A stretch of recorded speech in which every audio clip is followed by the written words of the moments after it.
Olá, sejam bem-vindos ao podcast Futuro das Cidades. Eu sou Adriana Hansen e aqui conectamos pessoas para trazer conteúdos relevantes para a construção de cidades mais inteligentes, sustentáveis, resilientes e democráticas. Venha fazer parte dessa jornada.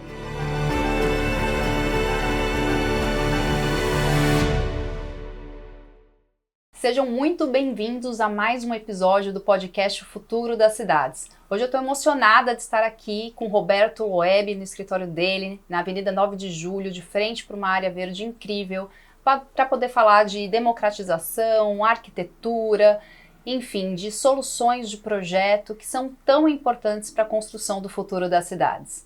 E eu não posso deixar de agradecer aos patrocinadores que acreditaram nesse projeto. Sebrae, 3M, Braston e Roca Tintas.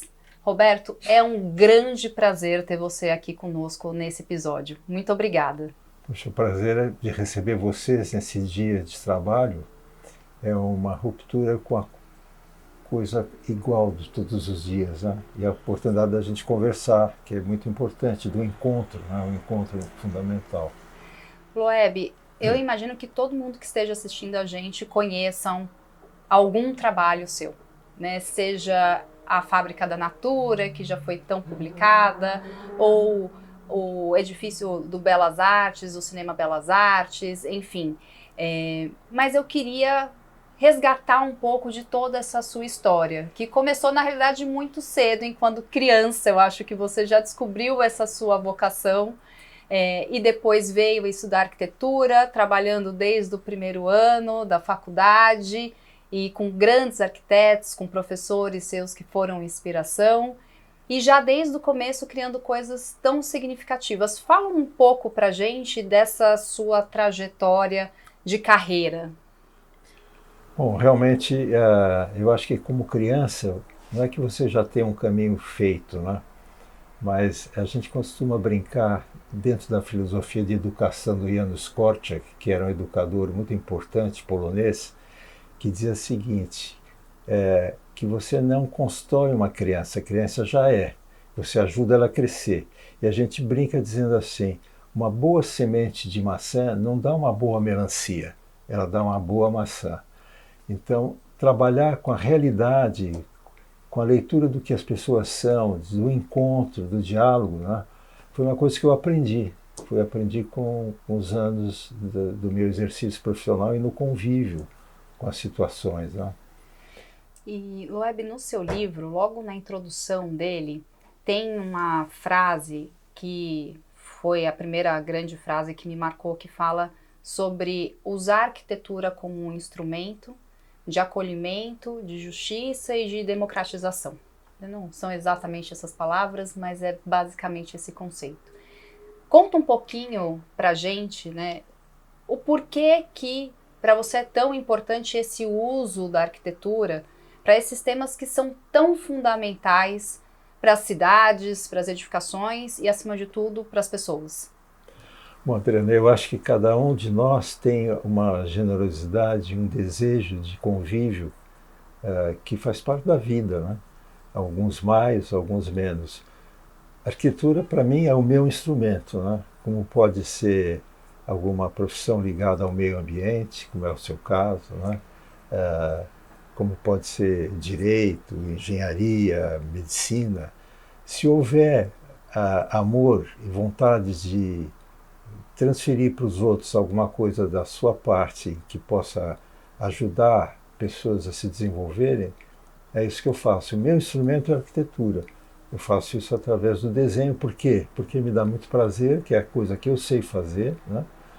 E que toda vez que eu desenho alguma coisa, eu penso nas pessoas. Eu penso como elas vão circular, qual o prazer que eles vão ter quando chegam, de dia, de noite, na movimentação do trabalho, no ócio, ou mesmo na depressão, na tristeza, né? Então, me dá muito prazer pensar nos espaços. E não é que eu penso a priori, é um desenho que vai surgindo do meu prazer de sentar, de desenhar, em que parece que eu me encontro, né? Eu acho que os arquitetos que tiveram e têm uma carreira significativa passam, sem dúvida, por esses momentos, né? E você trouxe essa questão de pensar todos esses sentimentos quando desenvolve um projeto. Eu assisti também a várias entrevistas suas, algumas sobre a edificação da Natura, a fábrica da Natura. E normalmente fábrica costuma ser um ambiente mais hostil, mais duro, mais voltado a processo, e que se não se tem uma atenção propriamente para as pessoas que vão estar ali executando o trabalho. E o projeto da Natura, ele é disruptivo nesse conceito, né? Porque ele é importante, foi pensado para facilitar os processos industriais que acontecem ali, mas ele foi muito voltado para as pessoas que vão realizar esses processos. E você participou desde a seleção do terreno. Foi. Conta como que foi essa história toda desse projeto, desde a seleção do terreno, e quais foram os pontos fundamentais desenvolvidos para se atentar às pessoas que iam usufruir daquele espaço. Tudo começa, é claro, com a sensibilidade dos donos da Natura, né? Que eram pessoas e são pessoas muito sensíveis às questões da natureza, às questões humanas, de conforto, até o dístico deles é estar bem, né? Estar bem é uma posição em relação à vida, né? Então, a oportunidade de fazer foi um concurso, né? Em que eu visitei o terreno, fiz as minhas avaliações e desenvolvi o projeto muito pensando na integração com a natureza e que os edifícios são parte desse conjunto. É claro que ao fazer uma fábrica você tem que entender do processo, como é que as pessoas trabalham, como é que chega a matéria-prima, como é que sai o produto acabado, como é o convívio, né? E é claro que a gente queria fugir daquela caixa de produção, que é um espaço fechado, em que você entra de manhã e sai no fim da tarde, sem nenhum contato com o meio exterior, né? E minha ideia, e isso foi possível porque a Natura se abriu para isso, era criar um campus onde a interligação entre os edifícios é o espaço, né? Então, o espaço natural da vida em que você sai de um edifício interessante, que tem arquitetura, que tem os seus desenhos, as suas definições, né? Mas que essa transição no espaço, a mobilidade e o percurso é que são muito importantes. E para mim o percurso urbano é isso também, né? Muitas vezes você pensa assim, não, o edifício é interessante, tem grandes arquiteturas, mas não é só o edifício, é a praça, é a abertura para o convívio, né? Coisa que os gregos faziam já em Atenas, né? De você ter o local do discurso, o local do encontro, o local do passeio, da mobilidade. Então a Natura para mim foi uma experiência muito especial, porque eu pude trabalhar com a circulação, porque a circulação passa pela produção, passa pela recepção, passa pelo escritório, mas passa nessa interligação essencialmente pelos espaços, né? De forma que as pessoas que lá trabalham, eu gostaria que elas tivessem um sentimento de integração com a vida, né? Porque afinal, trabalhar significa você ter o seu momento ativo das suas 24 horas muito maior do que o seu momento dormindo ou descansando, né?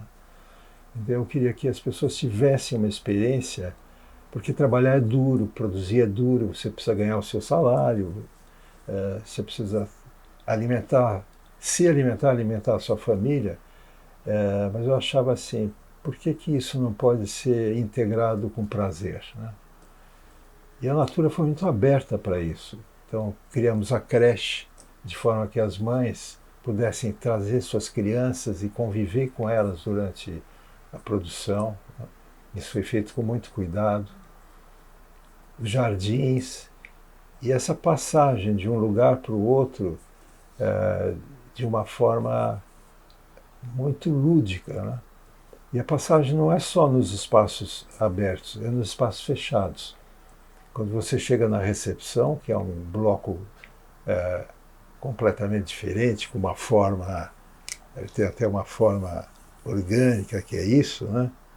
Você chega através de uma ponte e depois você sai para as fábricas através de um percurso, né? Em que você chega na primeira fábrica, na segunda e assim por diante. Então, eu estava sempre pensando em respeitar a função e a produção, afinal, a empresa precisa produzir, vender e ganhar, né? Mas eu queria que esse produzir, ganhar e vender fosse cheio de surpresas, né? De aberturas para a vida. Foi isso que me levou a trabalhar tão intensamente nessa ideia do campus. E falando em fluxos e indo para uma tipologia de edificação completamente diferente, a gente pode entrar no poupa-tempo, que é outra natureza, né? Um edifício de uso público intensivo e que tem muito fluxo. Como que é pensar um edifício desse porte e ter atuado no desenvolvimento de projetos de poupa-tempo? Bom, eu acho que às vezes as coisas acontecem por algum desígnio universal, né? Porque a oportunidade de fazer o poupa-tempo me deixou muito entusiasmado. Era uma coisa que eu senti que seria uma oportunidade para fazer alguma coisa melhor para as pessoas, sabe? E me vinha a memória de menino, né?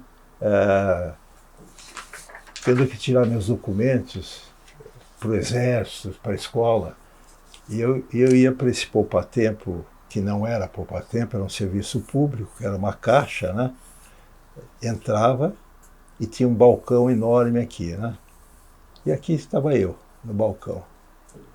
E do lado de dentro, mesas de pessoas conversando, tomando seu café e absolutamente ausentes para quem estivesse aqui, nesse caso eu, né? E é claro que eu fiquei muito incomodado, esperando que alguém viesse me atender. E a pessoa que veio me atender, depois de algum tempo, meio séria, meio, quem é esse cara aqui, né? Olhou, você quer o quê? Eu quero tirar meu RG, etc, né? Ele disse, você trouxe suas fotos? Eu disse, não trouxe foto. E você tem sua certidão de nascimento? Não. Então você tem que trazer. Isso tinha acontecido às 7 e pouco da manhã, eu não tinha nada disso, eu fui embora, né? Fui embora e disse, poxa, vou ter que voltar. E isso foi como se fosse uma vivência para fazer um novo projeto, né? Eu não gostaria que ninguém chegasse às 7 e pouco da manhã e não tivesse um lugar para tomar um café, um banheiro, e que se tivesse esquecido os documentos, teria uma câmara fotográfica, uma cabine, né? E que ele pudesse tirar um xerox, né? e trazer os seus documentos na hora, naquele momento, né? E aí o desenho foi surgindo, né? Surgia assim, bom, uma mãe que chega, é uma doméstica que tem que deixar o filho em algum lugar, 6h30, 7 da manhã, por que não pode trazer o filho? Então eu criei uma espécie de jardim da infância, um lugar para que as crianças pudessem brincar com pessoas especializadas, né? Enquanto essa mãe tocasse as providências para tirar os seus papéis, né? E um lugar para tomar um café, porque eles também não tinham essa condição, saindo muito cedo, né?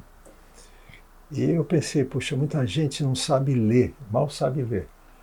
Como é que ele vai chegar? Porque os espaços eram muito grandes, né? Aí a gente trabalhou com cor, né? Para que o percurso fosse colorido. Ele disse assim, você quer fazer o quê? Eu quero tirar um atestado de bom comportamento, coisa do tipo. Então você pega o caminho azul, quando chegar nessa virada, você pergunta, e pode pegar o caminho amarelo, o vermelho, e você vai chegar no ponto em que você vai ser atendido. E outra coisa que me marcou muito foi a questão do balcão, porque o balcão, de certa forma, ele é uma espécie de barreira social, né? Que você está lá, em pé, esperando pacientemente e humildemente que alguém venha te atender.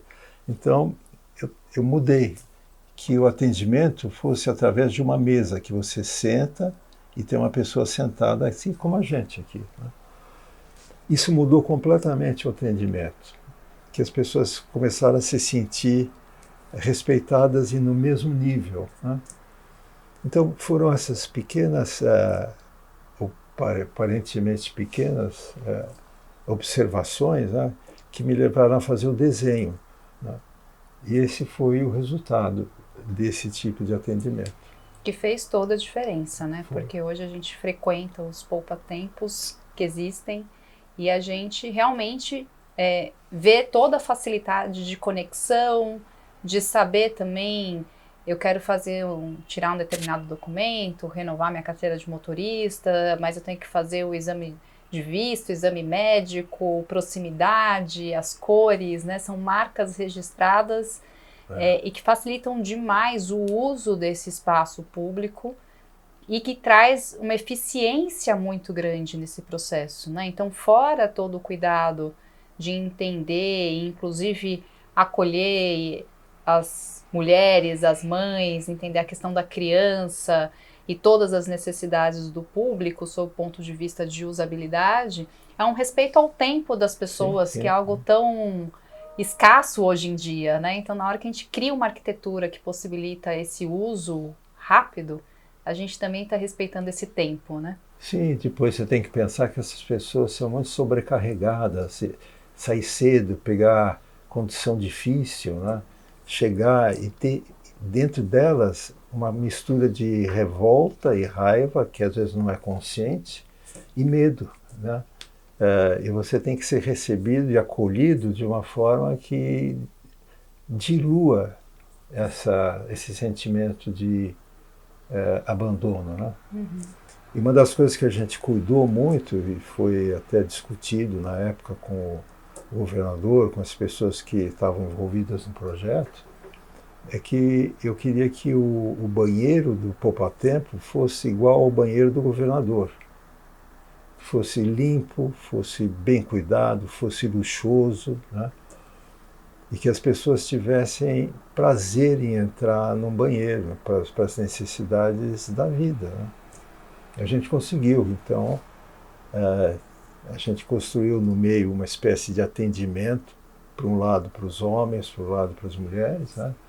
Com todas as facilidades, material, atenção, para que elas se sentissem seguras e em lugar limpo, higiênico. E isso extrapolou, obviamente, essa sua preocupação para todos os projetos culturais todos que foram desenhados por você e pelo seu time, né? Espaço do Santander, do Itaú, essa criação desses ambientes públicos, seja de uma instituição pública ou privada, elas sempre tiveram esse cuidado, né? Sim. Não, até porque o ponto central dessa abordagem são as pessoas, né? Se você chegasse para mim ou alguém, olha, preciso fazer um barraco na periferia, né? É claro que eu vou cuidar desse barraco com a mesma abordagem. Como é que ele chega? Tem luz? Vai entrar chuva? Ele é precário, eu sei que ele é precário, mas ele pode ser muito agradável, né? E por que não você contribuir, mesmo que com poucos recursos, com o máximo que você pode dar, que é ler a sensibilidade do outro e falar, e dialogar, né? Queria aproveitar essa sua fala para trazer para a nossa conversa o instituto que você ajudou a fundar, Anchieta Grajaú, né? Isso. E que hoje trabalha com pessoas que a gente diz, né, que vivem na periferia, né? E antes da gente iniciar a gravação, a gente estava conversando sobre a questão da marginalização de parte da população que ainda acontece. Conta um pouco sobre esse instituto, como que ele nasceu, o que que ele faz, por que que ele é tão importante? Bom, o Instituto nasce, né, de conversa entre amigos que já tinham, cada um deles, uma preocupação muito grande em relação à vida, né, e às pessoas. Eu lembro que nessa conversa que foi com Eduardo Alves da Costa e o Antonieta Felmanas, meus amigos de tantos anos, né, a gente conversava, disse, puxa, seria tão bom se a gente pudesse fazer alguma coisa para integrar essas pessoas em oportunidades melhores. A gente vive numa situação estranha, né? Mas nós somos o gueto, né? Um gueto privilegiado que tem serviços, que tem escolas, que tem comércio, e nós somos servidos por uma população que sofre, né? Sofre até para chegar, né? E essa conversa então se desenvolveu é, de forma também divertida, de a gente contando casos, etc., né? E aí dos casos vêm os acasos, né? Eu quis levar meu filho pequeno na época, o Kim, tinha 4, 5 anos de idade, numa festinha de coleguinhas da escola. E enquanto eles brincavam, eu não tinha muito o que fazer, encontrei uma senhora e comecei a falar. E um dos assuntos era esse, apareceu esse assunto. E ela me disse, olha, interessante, se vocês pensam a sério, eu conheço uma pessoa que talvez se interesse, porque ela tem um terreno. Eu disse, claro, claro que a gente se interessa. Aí eu até falei com a Antonieta, e essa pessoa acabou ligando e disse, olha, tem um contato, um senhor que tem um terreno na periferia, no Grajaú, e que está disposto a conversar. E foi assim que nasceu, porque ele ouviu, o nome dele é Eli Horn, né? Ele ouviu e disse, olha, se vocês em 3 anos mostrarem que vocês têm capacidade dentro dos limites de tomar conta desse projeto, eu passo para vocês. Isso aconteceu. Então, graças muito ao empenho da Antônia, essas mulheres são sempre mais sensíveis do que a gente, né? São pessoas que constroem a nossa humanidade, né? Então, a Antonieta montou um grupo de trabalho, a gente participou com gente local e aos poucos aquilo foi virando uma comunidade, uma comunidade. Passaram-se 30 anos, né? Aquele é um espaço que tem uma atividade enorme, uma importância para o bairro. Eu consegui fazer, antes da pandemia, a maior unidade básica de saúde do estado de São Paulo, que passou a atender, no dia que a pandemia começou, atendendo 8.000 pessoas por mês, né? Uma coisa assim. Consegui fazer depois um restaurante também. E aquilo virou, então, um projeto que cada vez cresce mais. Nós temos até parceiros na Alemanha, nos Estados Unidos, né? Sempre necessitando de apoio. E interessante que parte do terreno, que era muito grande, foi invadido pelo MST, no início criando muita resistência da nossa parte, como que é isso, até a gente perceber, mas é para isso que a gente está fazendo, né? E acabamos acolhendo essas pessoas e hoje moram dentro do terreno do Instituto Anchieta 1.400 famílias. Nossa! Que a gente não reintegrou, né? Não reintegrou a posse do terreno. Mas hoje a gente trabalha para urbanizar, tá? E temos feito um esforço muito grande, porque não é nada fácil, são pessoas das mais diversas culturas de origem e necessidades, né? Pessoas muito especiais, muito boas, mas que têm desconfiança, né? Já sofreram muito, já, né? Sofreram muito. E eu, o mês passado, fui visitar Medellín. E a experiência foi fantástica, porque uma comunidade, um grupo que sofria da questão da droga e do cartel, virou um exemplo mundial de acolhimento, né? Onde você tem transporte, você sobe aquelas montanhas com aqueles teleféricos, né? As pessoas vivem de forma integrada, elas têm acesso a emprego. Não tem luxo, mas tem vida, tem alegria, né? Tem o acolhimento. Tem um acolhimento. Tem o acolhimento. Então, na sua trajetória, Lueme, você também teve uma vivência de conseguir entender um pouco a questão de política pública quando teve uma passagem pelo CEPAM ali muitos anos atrás, sim, sim. né? Até no seu livro fala, né? Foi uma grande experiência onde 450 municípios se uniram para fazer algumas discussões. Essa vivência foi importante para a criação do Instituto. Eu não sei muito tempo a temporalidade em que uma situação aconteceu e outra, mas como elas se conectam? Essa foi uma oportunidade interessante, porque eu procurava várias opções, porque recém-casado eu queria ganhar. Eu tinha um pequeno escritório, mas ele não era suficiente. Mas eu já tinha esse interesse pelo planejamento da cidade, a coisa urbana, né? E aí eu tive a oportunidade de fazer um concurso, né? E acabei sendo aprovado no CEPAM, que era o Centro de Estudos de Prefeituras de Administração Municipal. E lá é um grupo de arquitetos, sociólogos, engenheiros, trabalhavam para desenvolver o atendimento aos municípios de médio e pequeno e médio porte.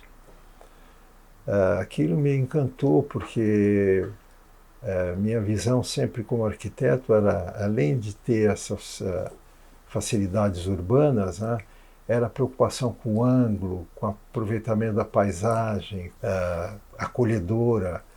Então, eu viajei durante o tempo em que eu estive no CEPAM para diversos municípios do estado de São Paulo, né? E tentando criar, junto com a equipe, a arquiteta Clementina de Ambrosius era a líder do projeto, e a gente tentava então formar localmente grupos que entendessem essa cultura e fizessem seus planos, né? E eu sempre achei que esse é o caminho para você constituir, através da municipalidade, estados constituídos e nações, países, né? Então, minha preocupação pelo local e pela microvida é essencial para pensar o todo, né? E essa oportunidade foi muito especial, eu trabalhar nesse projeto. Fantástico.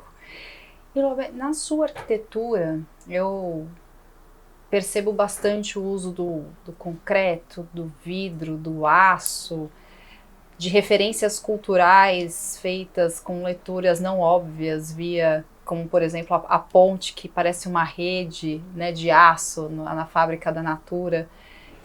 E essa materialidade, ela é uma materialidade atemporal, né, que passa pelas modas que hoje a gente percebe da construção civil. Como que você enxerga hoje essa evolução do desenho da arquitetura, essa influência que às vezes a gente tem tão forte do que acontece no exterior, trazendo para o Brasil, e às vezes a gente até se desconectando do que é nosso, efetivamente?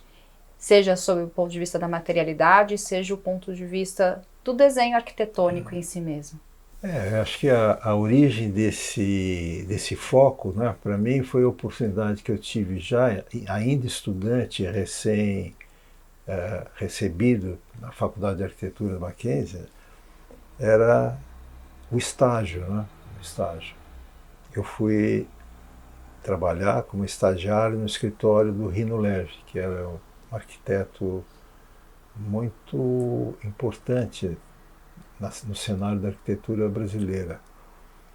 E muito disciplinado, né? Porque o escritório que me recebeu simplesmente me deu uma prancheta e a oportunidade de conviver com esses profissionais que trabalhavam desde cedo. Eu lembro do Rino Leve chegando no escritório 7h30, 8 horas da manhã e sentar na prancheta e desenhar, né? E desenhar, e a equipe mínima de Rino Leve, Roberto Cerqueira César, Luiz Roberto Carvalho Franco, um projetista, o Nicola, que depois veio a trabalhar comigo anos depois.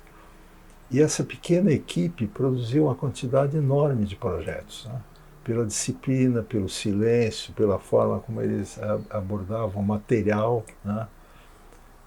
O paisagismo, a gente recebia no escritório o Burle Marx, muito amigo do Rino, né? E eu acompanhando aquilo com uma curiosidade imensa, né? Porque era generosidade, né? De pegar um menino de 18 anos, um adolescente, né? Entregar uma prancheta, a chave do escritório, o acesso aos arquivos e a possibilidade de eu olhar o que ele estava fazendo na mesa, né? Com todo o respeito, né? E eu lembro que o exercício mais simples e mais efetivo que eu recebi foi copiar as plantas do projeto do Rino Leve da Rua Rússia, que é uma casa famosa. E eu aprendi desenhar e aprendi o que é arquitetura, o que é detalhe através da cópia, né? Porque com aquele vegetal, com o lápis HB na mão, né? Com a maquininha de apontar e a borracha, eu comecei a ter o prazer, né, de, através do risco, do encontro das linhas, de descobrir como é que se fazia o desenho do piso com a parede, essas minúcias, né, que parecem que são superficiais, né, mas que criam o contexto do que vai ser o trabalho geral, né. E aí, naturalmente, eu fui contagiado pela técnica e pela disciplina da época em que eu vivo, né, em que eles viviam. O concreto, a alvenaria, o uso da estrutura metálica, o vidro, que eram os elementos dessa paleta, né, dessa paleta de cores técnicas que você usa para projetar. E especialidades incríveis, né? Ele pegava, fazia as curvas isométricas em relação ao som, ele conhecia a acústica profundamente, ouvindo, como ele conhecia a insolação através de gráficos feitos na mesa, né, de gabaritos, que hoje você faz na máquina, né? Mas eu acho que o aprendizado do desenho à mão, da capacidade de você fazer as coisas no lápis, né? Como, por exemplo, esses desenhos aqui, né? Que são desenhos diversos de casas, feitos todas a lápis, né? É claro, na máquina é mais rápido, mas o prazer de você desenhar, de você pensar e traçar cada uma dessas situações, eu acho essencial até para o futuro arquiteto, que antes de pegar na máquina, deve passar por isso, né? A atenção dada ao traço, né? Ao traço, à mão, a frustração que você pode ter, né? Eu até às vezes dando uma aula para estudantes de arquitetura, eu lembrava do Henry Miller, né, do escritor, que às vezes me chamou a atenção uma história dele que ele levantava, começava a escrever, mas nada saía, né? Então ele pegava o papel, amassava e jogava no lixo. E fazia um atrás do outro, até que começasse a aparecer o sentido daquilo que ele queria. E ele dizia assim, é como uma torneira fechada há muito tempo, que se você não deixar sair água enferrujada, não vem água limpa. Então, para mim, essa história foi muito importante, porque até como jovem iniciante, eu achava que sentar numa mesa e começar a desenhar era já um projeto maravilhoso.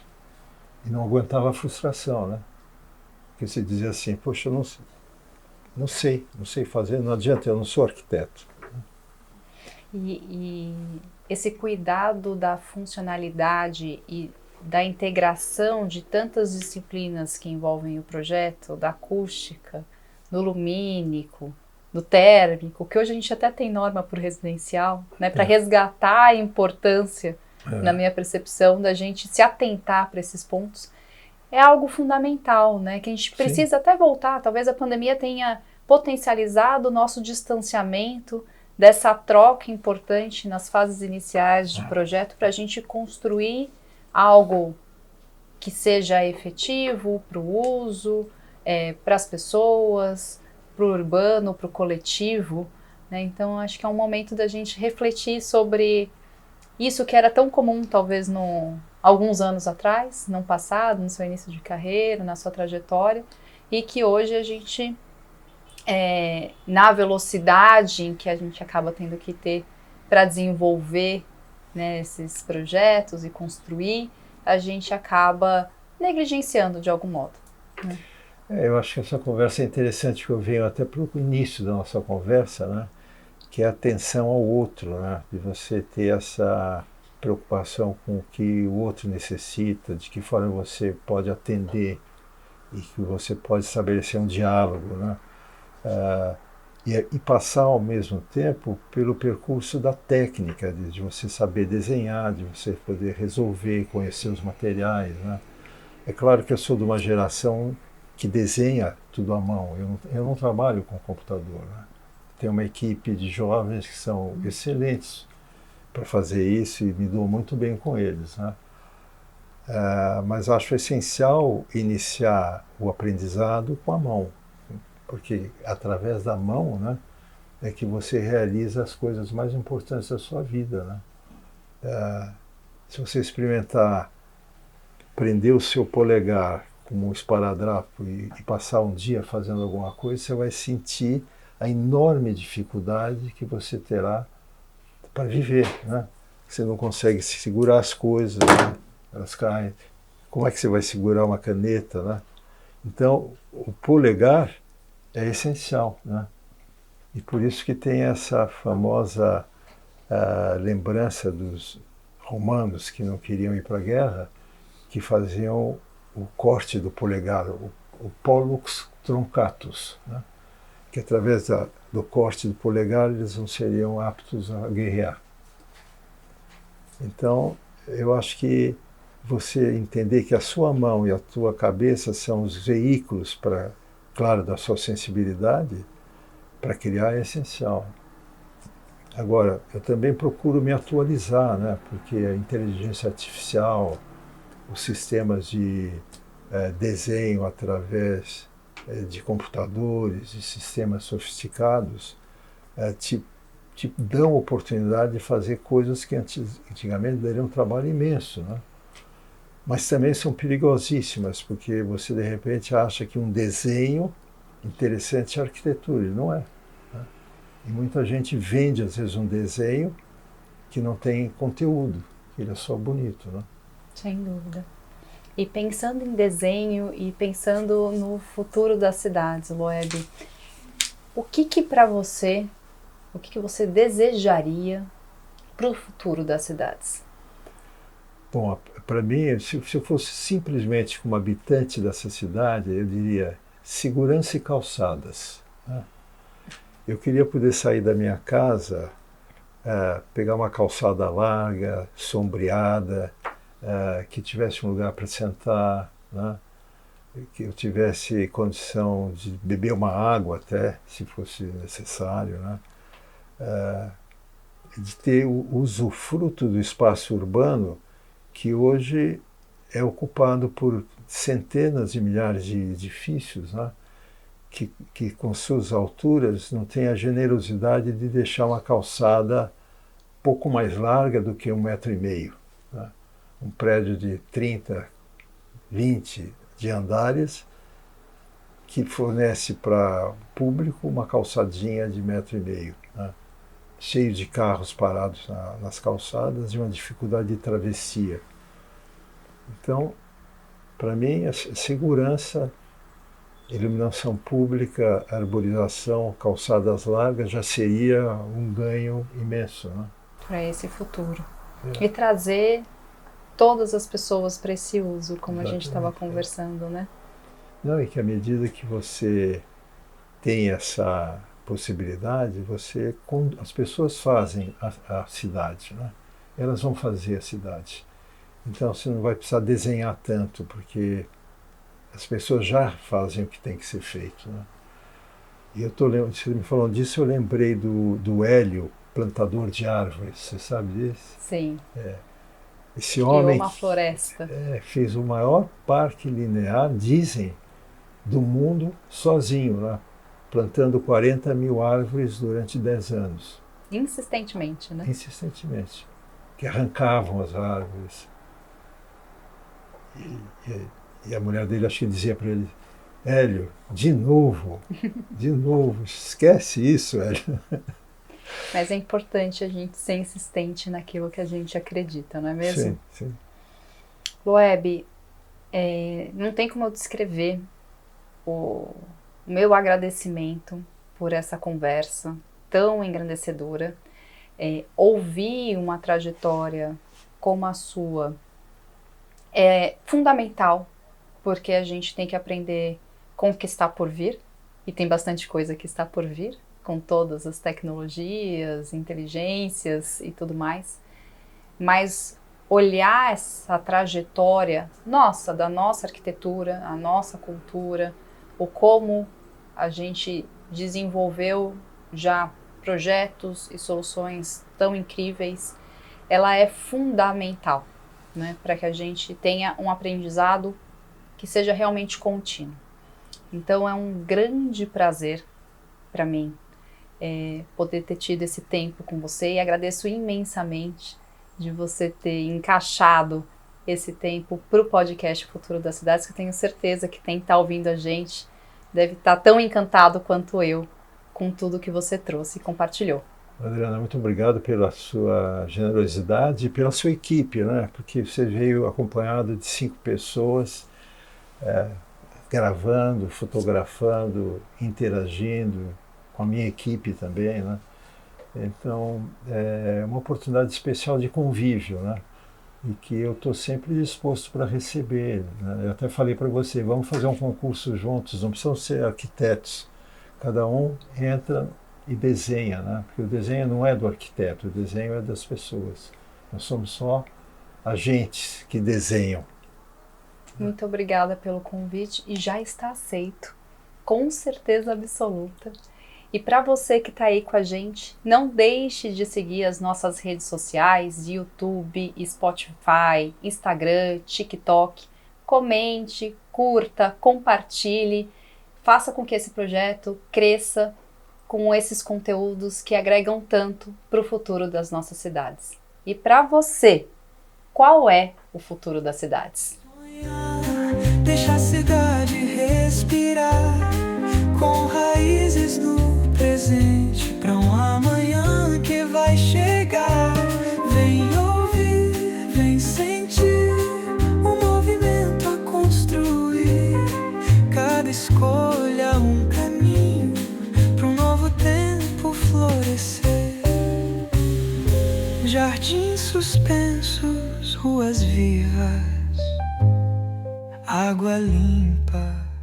A segunda temporada do podcast Futuro das Cidades foi pensada para trazer reflexões e soluções importantes rumo à construção de um futuro com cidades mais sustentáveis, resilientes, saudáveis e democráticas. Gostaria de agradecer aos patrocinadores que apoiaram a segunda temporada: Sebrae, 3M, Braston e Roca Tintas. Muito obrigada! E você, não deixe de seguir e compartilhar o nosso conteúdo no Instagram, TikTok, YouTube e Spotify. E pra você, qual é o futuro das